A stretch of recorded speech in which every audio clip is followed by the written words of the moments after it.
The city of San Francisco is currently mourning the loss of a rare albino alligator that just recently died at the age of 30, named Claude, and this is how, unfortunately, the alligator passed away.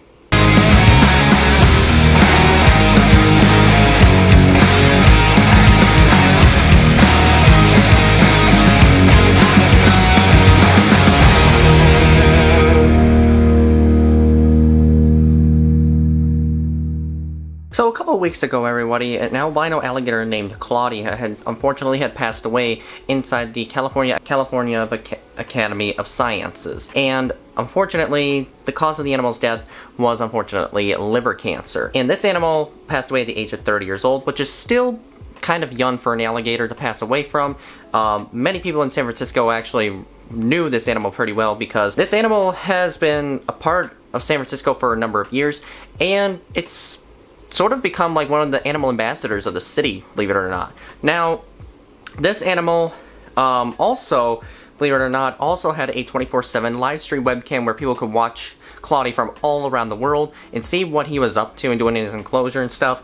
And this was just such a very unfortunate event that had unfolded. So here's what happened. Claude, a rare albino alligator whose ghostly white scales and statue-like stillness earned him a cult-like following around the world, tragically died Tuesday, according to the California Academy of Sciences in San Francisco. He was 30 years old. The cause was end-stage liver cancer. Bart Shepard, director of the museum's Steinhardt Aquarium, said in an interview Wednesday night. Claude had been closely monitored in recent weeks because of a waning appetite. He was moved out of his publicity-viewable swamp habitat to be treated for a suspected infection and had seemed to be responding well to antibiotics before he was found dead early Tuesday, according to Shepard. A necropsy was conducted at the UC Davis School of Veterinary Medicine, revealing that cancerous tumors had overtaken, quote, almost the entire liver, according to Shepard said. This was not like not your average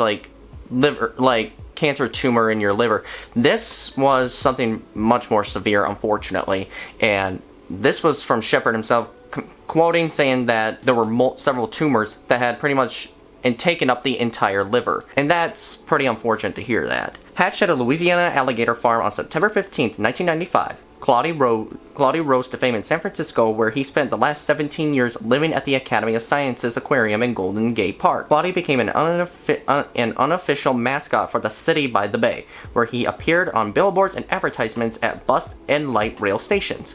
He was the subject of 2 children's books, and his every move was tracked by a recently launched 24/7 live stream called ClaudeCam, underwritten by San Francisco-based tech company Anthropic. That's what it says, which developed an artificial intelligence chatbot called, you guessed it, Claude.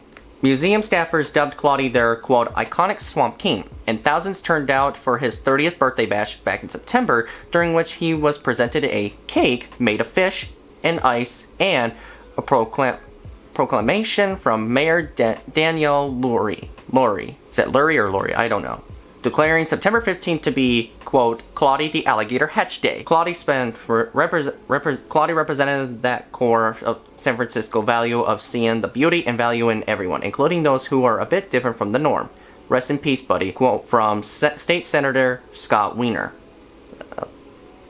Yeah, that's his last name. That he posted on Twitter on Tuesday.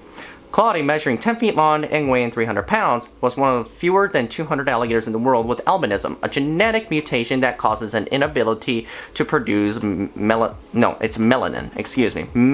making his translucent skin appear white. The condition resulted in poor eyesight, which, along with his inability to camouflage himself, made him vulnerable to predators in the wild, according to the museum. American alligators without albinism can live about 50 years in their natural habitats, according to the Smithsonian's National Zoo and Conservation Biology Institute, but they can live longer, up to 70 years in captivity. As a, quote, banana-sized baby, Claude was moved from the Louisiana alligator farm to the St. Augustine Alligator Farm Zoological Park in Florida, where he lived in an enclosure alone for 13 years. In 2008, Claude was loaded into a wooden crate and trucked across the country to San Francisco. He made the 4-day trip, albeit in a separate crate, with Bonnie, a female alligator with typical pigmentation. Biologists hoped that they would get along and little one and placed them in the museum's swamp exhibit together. But Bonnie did not like Claude, whose limited vision caused him to bump into surroundings and into her. She bit his right front pinky toe, which became infected and had to be surgically removed. Bonnie was sent back to Florida. Claude's toe remains in the museum's veterinary hospital in a jar. He lived peacefully with 3 female alligator snapping turtles named, I don't know how you say the first name, Donatello, Raphael, and Morla.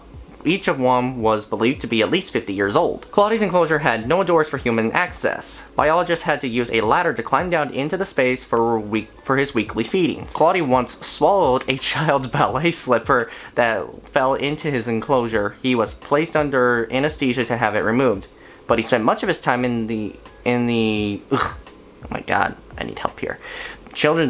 In his time in the near total stillness typical of an ambush predator. He didn't move much. That was the joke with Claude. If you see him move, it's an amazing day, said Emma Bland Smith, who wrote a non-fiction children's book about him called Claude, The True Story of a White Alligator. Smith, who interviewed biologists who cared for Claude, said children were enthralled by the gator's, quote, rags to riches story. Smith had said she had done a reading at the museum about 2 weeks before Claude's death, and as she did during frequent visits, peered down at him, smiled, and said, "Hey Claude, he doesn't do anything," she said, "but you feel this connection with him."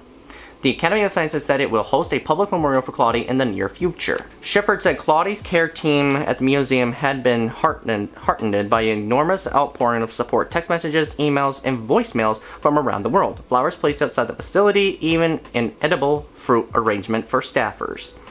It's nice to see people care about the folks that care about these animals, he said. It's also been a reminder to me about the reach that even one animal can have. It really was global. So really, Claude had a major impact not only to the people of San Francisco, but to many people all around the world, to show how, unique his appearance was. Because it's not every day you get to see an albino alligator, whether it's in the wild or even at a zoo for that matter. Because again, they also got to remember, albinism is, a genetic mutation, and albino alligators, there's only fewer than 200 that exist all over the world, so it's pretty rare to come across. And any of you guys have seen me in my past videos, whether it's visiting reptile zoos or it's going to a reptile show, you guys have seen me. I've come across with a few albino alligators myself, and when I went to Brian's Reptarium a few years back, I actually got to hold his albino alligator Salt for the first time ever, and to which I still have that photo of to this very day. If any of you guys ever visited the city of San Francisco and have ever met Claude, tell me your guys' experience down below, like what it was like, was the place really neat to see? Let me know down in the comments below, or if you guys have been following Claude on his live stream for a number of years, you guys can also share that in the comments too. But it is, again, very unfortunate that this happened, and, these animal veterinarians, really, there was very little they could do to save Claude's life, and they just tried to help him, make him feel comfortable, and, let him, peacefully go to sleep. But his legacy, though, will definitely be remembered regardless, and literally is, like I said, just a unique animal. And again, his life, unfortunately, was cut short, so that really does suck, everybody, but he is going to be remembered. So obviously a public memorial is going to be held in the near future, but the article doesn't say when. But if any of you guys are in the San Francisco area that are planning to do that, feel free to let me know, if you guys know what day it's going to be, or if there's a specific date in the future for that matter. So let me know in the comments down below. But with that, I'm going to go ahead and end this video here, everyone. So I'm going to go ahead and let you all go, and I will see you guys in the next video. Hope you all have a wonderful day, and I'll see you guys in the next one.